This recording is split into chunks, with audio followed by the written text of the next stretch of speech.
गोटे ही वार्ता अच्छी झारसुगुड़ावासी कि विगत दिन में जो 6 जुलाई 2024 ओडिशा सरकार को तरफ समस्त डिस्ट्रिक्ट को गोटे लेटर आसला जे गाँव रे कि सहर रे जदि कहीं जबरदखल रे मतलब गवर्नमेंट लैंड जदि किए अच्छा तो तांकू इमिडिएट बेसिस रे लिखाई देखो मोस्ट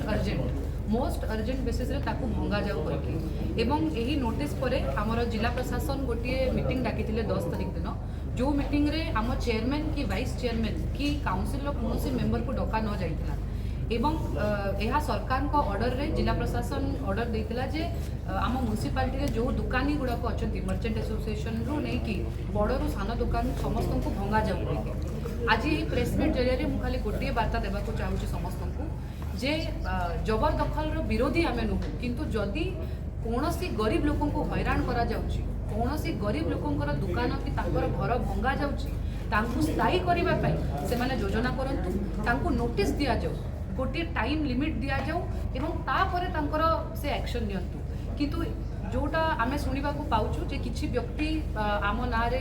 मार्केट रे कि बाहर तांको गोटे मिस इंटरप्रिटेशन करूचंती जे या चेयरमैन या वाइस चेयरमैन या काउंसिल रो भूल मु समस्त को जणाइबा को चाहूची जे बिजू जनता दल रो प्रत्येक सदस्य प्रत्येक नेता प्रत्येक काउंसिल मेंबर प्रत्येक सरपंच प्रत्येक समिति जिला परिषद सहित गरीब लोकों सांगरे आमे सबु बेले ठिया हेजु मु खाली एतिकी अनुरोध करी जे राज्य सरकार को लोके बहुत विश्वास करके से माने वोट देछथि एवं यह देखिकी बहुत खराब लगुच जे सत्ता को आसिला परे मासे भितरे से माने गरीब लोकर दुकान गरीब लोकर जगह गरीब लोकर घर को से माने एक्ट माने एक्शन करिसंती प्रथम तांकर स्टेप अछि जे गरीबंकर घर भांगिबा गरीब लोकंकर दुकान भांगिबा एहा आम बिजु जनता दल प्रत्येक व्यक्तिर निंदनीय आम कहूँ एवं आम आगामी दिन रे जदि दोकानी मानक जबरदस्ती जदि भंगा गला समस्त बिजु जनता दल सदस्य हिसाब से आम दरकार पड़े आम राजरास्ता को ओह्लैबू आंदोलन करूँ एवं मु खाली एति कहवाक चाहूँगी मर्चेंट एसोसिएशन प्रत्येक दुकान मालिक सहित एवं प्रत्येक बड़रू सान दोकानी सहित आम सब सहित ठिया होइछु। अच्छा मैडम आउ गोटे आपन कहते हैं जिते बेले मीटिंग किसी होचे म्युनिसिपालिटी रे जनप्रतिनिधि को से एंट्री